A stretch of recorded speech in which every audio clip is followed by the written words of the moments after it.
All right, so we are Team Efficient Energy, and we are working on researching potential alternatives to fossil fuels, our current majority source of energy. These alternatives, our goal with them at least, is to reduce the current emissions, cost consumers less, have a more attractive appearance in our infrastructure, and benefit the community consuming this energy in any way that we can. Um, so as for the structure of our project, each member is going to have their own topic, whether that be an energy source or analysis of the energy sources that we found. So Maheen will discuss fossil fuels, Corey will discuss nuclear power, Kasem will discuss wind energy, I'll discuss solar power, Evan will discuss hydropower, and Mallory will analyze all of these alternative fuels that we have discussed previously. Hello, my name is Mahin Haq, and I'm currently a sophomore attending Wayne State University, majoring in computer science. My qualifications are that I've done research in the past collecting primary and secondary data. And for the primary data, I collected the data through interviewing two professionals in the field. And then at the end of the semester, we wrote a final report. So let's to start off, I'm going to explain what are fossil fuels. Fossil fuels are fuel sources that come from plant and organic matter from the past that over millions of years and through pressure created fuel sources such as coal and oil. Since it is so prevalent and readily available, it currently supplies 80% of the world's energy, and burning these fossil fuels accounted for 74% of the US greenhouse emissions in 2019. As we're going to see, this is very important since it's causing damage now and is going to cause damage later through a thing called climate change. Although fossil fuels are so prevalently available, they are not the only way to create electricity. And as we're going to see, there's other alternative methods. So why is it important? Fossil fuels is helping create climate change, which is going to lead to a 10% loss in crop and yield in the next 5 to 25 years. Additionally, it's going to cause $106 billion in coastal property damage. This can be seen well right now through the city of Venice, Italy, where the water level has been rising slowly over the past few years and is going to continue to rise, causing even more damage. This is making people lose their homes and animals as well. Particularly, this is dangerous for the animals as it forces them, or some of them at least, to move into the city, which is dangerous both for them and for us. Although it's causing a lot of damage, it is going to continue to cause damage. This can be reversed by switching to alternative energy sources such as nuclear, wind, solar, or hydroelectric. My contributions for the project for the rest of the semester include looking further into fossil fuels and the damage it's going to cause so that I can create a strong background for the final report and presentation. I'm going to pass it off to my teammates who are going to explain each of the energy sources individually.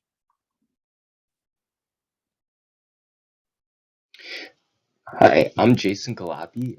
I'm a second year mechanical engineering student with previous experience researching and analyzing solutions to the pollution created by our current energy source. In the future, I have interest in working and designing vehicles that are more environmentally friendly, like the electric vehicles that are coming out today. With that said, these vehicles are only as efficient as the source of energy that they're that is powering them. And so in finding a alternative source of energy, we're able to create a cleaner transportation industry. So I'll be researching solar energy as an alternative to fossil fuel energy. Um, and so I'll be looking into the cost of installation and use of these solar panels, how much energy could be replaced by these solar panels. Um, they, are they able to create the same amount of electricity that we need and that is currently being created by these fossil fuels? I'll be researching how they're used and how sunlight is turned into electricity through these solar panels. Um, I'll be trying to find out what a realistic timeline is to get the current energy source transitioned over into a majority of solar energy, um, where the solar panels are being currently implemented and how successful they are there, to understand how realistic it is to change over our source of energy to solar power, and how supportive the community of consumers is on implementing solar energy. So if they like the way that it looks in their community, is it something that they would support? Are they okay with transitioning over to that? Would they keep it at their own house? Would they prefer to have it through a larger company who sends out the energy as it is now? How the community consuming would rather see this solar energy implemented. Hello, everybody. My name is Kasam Bazi, and we are researching ways and alternatives to reduce the burning of fossil fuels. And one of the ways I will be introducing is wind power. I am going to find out and tell you guys how wind produces power and also how wind turbines work, and discussing why wind is considered a sustainable energy source and how it is a solution for burning fossil fuels. So, wind power is a sustainable, cost effective way, and it's also a clean fuel source. So, we won't have to burn fossil fuels, we will just reduce the burning of fossil fuels and use wind power, which is a more convenient and better solution way.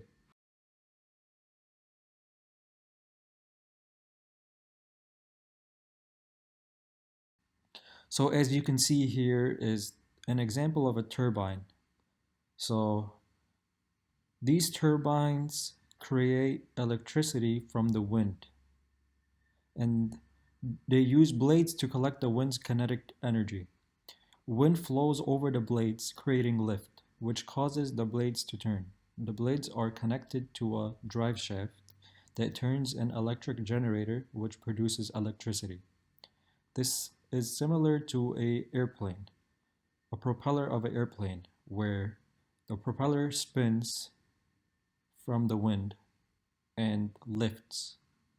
But this is just a wind turbine that is placed like on the ground and generates electricity from wind. So later on in our research project, we will be showing and explaining how wind power is a more convenient solution and is a better solution for this world and for the energy. Hi, my name is Corey Sanders, and I am a sophomore at Wayne State University studying mechanical engineering. My credentials are that I am interested in working with renewable and sustainable energy in my future career and have participated in several activities in the past that have furthered my understanding of how clean energy works and operates behind the scenes. So, my topic in this project will be nuclear power, which forms from the use of nuclear reactions to create electricity. And in it, I'll be talking about its efficiency as sustainable energy, as well as how it could be used more and how it's currently used and produced. So, to give a little more information on nuclear power, it is a sustainable energy, but it's technically not a renewable source, since the main component involved in making the energy, uranium, is not renewable. But nuclear power is less harmful to the environment than burning fossil fuels due to the surplus of uranium that we have and the low rate that we are currently using it, which I will go further into later. So, a few examples of the uses of nuclear power are space exploration, and within that, it's the heat and power used for deep space exploration to view the planets like Mars and Jupiter. Medical treatment through things like radiation, and agriculture, which uses radioisotopes to isolate and control crop eating insects from destroying crops. So, my contributions to this project will be continuing to do more research into how nuclear energy is cleaner than fossil fuel, along with more details on its current usages, like I mentioned earlier. And finally, search for new ways it can be implemented in more places, so hopefully it can be more global and overtake fossil fuels as the leading source of energy production. And now I'll pass it on to the rest of my team and what they'll be doing. I'm discussing hydroelectric power. It is a renewable energy source that uses very, very large amounts of water, which uses gravity for when water flows from high to low elevations to create energy. Some good things about using hydroelectric power is that low emissions are produced. It can also be produced on demand and be controlled, so you can stop and start, for example, a dam when wanted or when needed.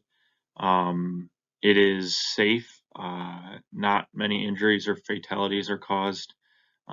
This can occur during the construction. Of course, construction is always dangerous, but after the initial construction phase, it's typically a pretty safe type of energy source. After the first initial investment of building the whole hydroelectric power plant and dam, it's pretty inexpensive to keep running.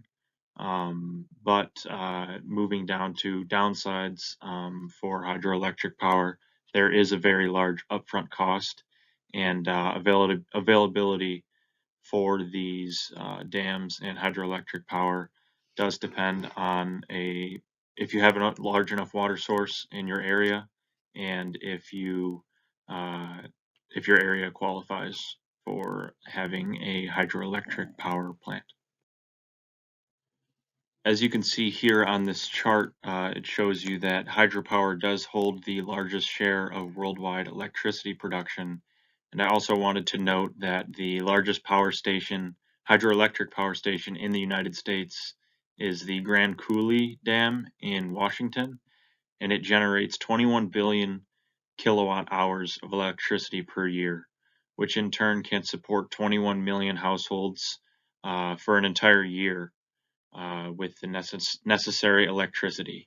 So this just shows the magnitude that hydroelectric power can produce and does produce in this specific dam in Washington.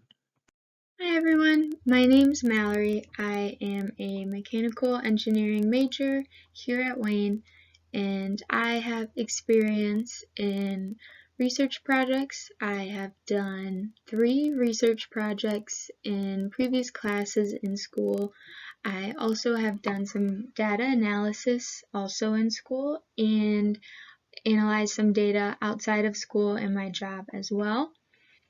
So my main responsibility in this specific research project will be just that. I will be analyzing the alternative energy solutions, and I will be going through my partner's research and also conducting some of my own research in order to offer the pros and cons of each alternative energy source, considering what energy source is the best in every different type of environment, and also considering what alternative energy solution will be the most environmentally friendly overall. So in conclusion, our research project is going to be on fossil fuels and alternative energy sources. And over here you can see our overview. You see each of our team members and our research responsibilities that we have gone over in this presentation. Maheen is going to be researching fossil fuels. Corey will be researching nuclear energy sources.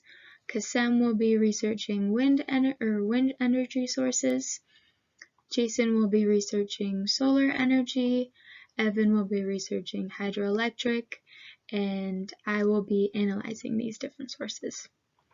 So a few keys to our success in this project would be accountability, schedule, and communication. Over here you can see our schedule in this table. We are having 5 projects and we've listed a goal completion date that is about 4 days before the actual due date. This will allow us to put in any final touches that are necessary or make any last minute changes and still be able to submit our project on time. And another thing to our success would be accountability. We have decided as a team we're going to kind of leave that up to ourselves. We're going to hold ourselves accountable. You know, we know best what we're responsible for and how we need to get that completed, but we also are going to hold each other accountable. If someone needs a little more encouragement to get their work done, we can also encourage our own teammates. And finally, communication. We are going to be communicating on a few different resources. We're going to communicate on WhatsApp, communicating on Microsoft Teams, and we will also be sharing our documents through our Wayne State OneDrives. And weekly, we're going to be holding weekly meetings in order to update our team on what we've been working on and what needs to be done for the next week. So in conclusion, our project is on researching fossil fuels and alternative energy sources. And this is extremely important because in the past we've resulted in burning fossil fuels, which has proved to emit a lot of pollution into the air. And it's important that when we move forward that we are considering what is best for the environment. And that is why this research is extremely important, because we need to determine what that exactly is, which source is the best source to be using for the environment. So if you have any questions or concerns, please feel free to reach out to myself or any of my teammates via email. And that concludes our research project. Thank you. Last minute note, here's our Works Cited page, and this will conclude our presentation. Thank you.